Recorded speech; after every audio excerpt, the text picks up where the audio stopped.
सचमुच मुझे बुंदेलखंड साहित्य महोत्सव में मैं आई और दीदी की वजह से आई कि उनसे बात होगी, उनसे बातचीत होगी, मिलेंगे।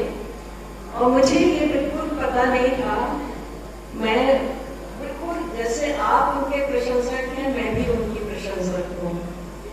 और मैं भी बुंदेलखंड से, मेरा भी संबंध है। यहाँ एक दतिया जिला है, पीताम्बरा पीठ का नाम आपने सुना होगा। वहीं से थोड़ी दूर मेरा गांव है आसर, जहाँ मेरा जन्म हुआ। तो मुझे यूं ही इस धरती से बहुत ज्यादा लगाव है।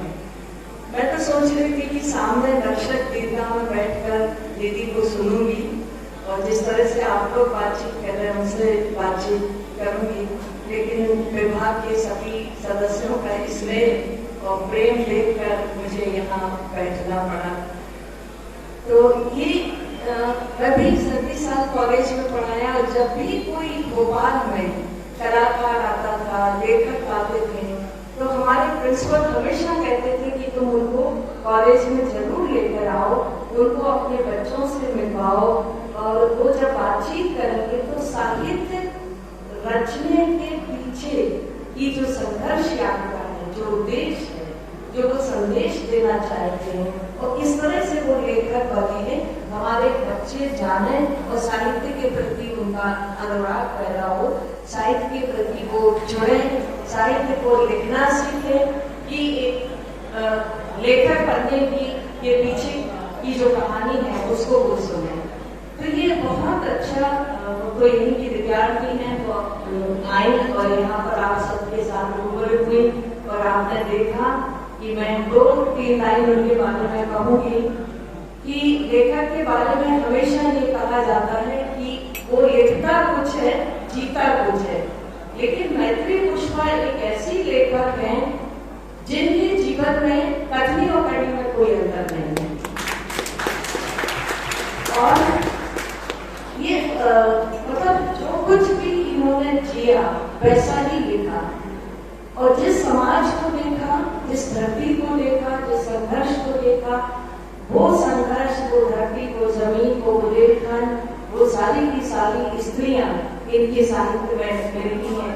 ये शहर में जाकर रहती जरूर हैं, लेकिन इनकी आत्मा यहीं पर घूमती रहती है और यहीं से खोज कर ये कहानियां और उपन्यास लिखती हैं। इधर हो चाहे चाप हो, चाहे हो या विजन हो, इतनी कहानियां जो यहाँ के समाज को रचती हैं।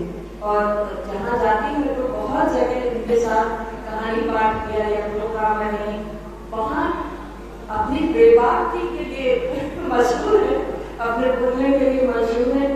तो कोई ना कोई एक बात ऐसी कहते हैं जो दूसरे दिन अखबार में सुर्खी में छाया रहेगा। तो इतनी ईमानदार, इतनी सच्चाई के साथ बनस्पत की पति है, बच्चे हैं, परिवार है, पूरा समाज है, लेकिन अपनी सच्चाई को, अपने जीवन को इस तरह आज भी आप सबके सामने शेयर करना, ये कितनी बड़ी बात है। और ये वही व्यक्ति कर सकता है जिसमें ईमानदारी होती है और साहस होता है। और ये मैं कहूँगी कि सबसे ईमानदार और सबसे साहसी लेखिका है जिन्होंने तमाम वर्जनाओं को तोड़ा है, लेखन की रचनाओं को तोड़ा है, स्त्री के साथ जुड़ी जो वर्जनाएं हैं उन सबको तोड़ा है।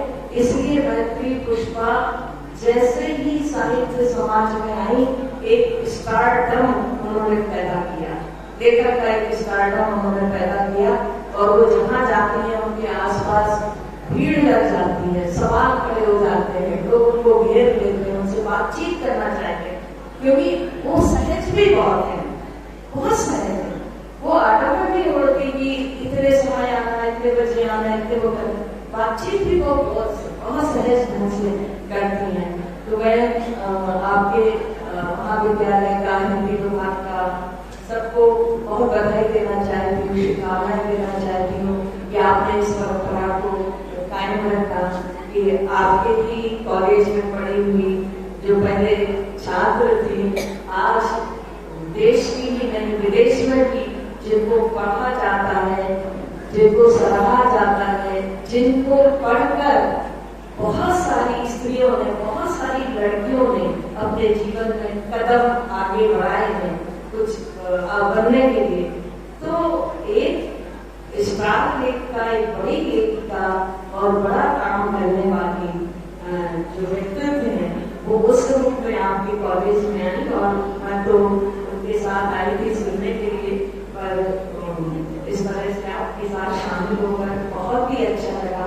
और ये साहित्य का वातावरण बना रहे, लेखक आते रहे, बातचीत करते रहे, बच्चे सीखे, क्योंकि साहित्य संवेदनशील बनाता है, सच्चा मनुष्य बनाता है, दूसरों के साथ आपको दुख सुख से जोड़ता है। तो साहित्य में वो ताकत है जो बहुत बड़ा इंसान बनाने का काम करता है, हिम्मत देता है, ईमानदारी सिखाता है, आपको दुनिया भर से जोड़ता है। तो बहुत बहुत बधाई हिंदी डिपार्टमेंट को, आपके प्राचार्य को, आप सबको कि आप लोगों ने इतना अच्छा आयोजन किया और मुझे भी इसमें शामिल किया।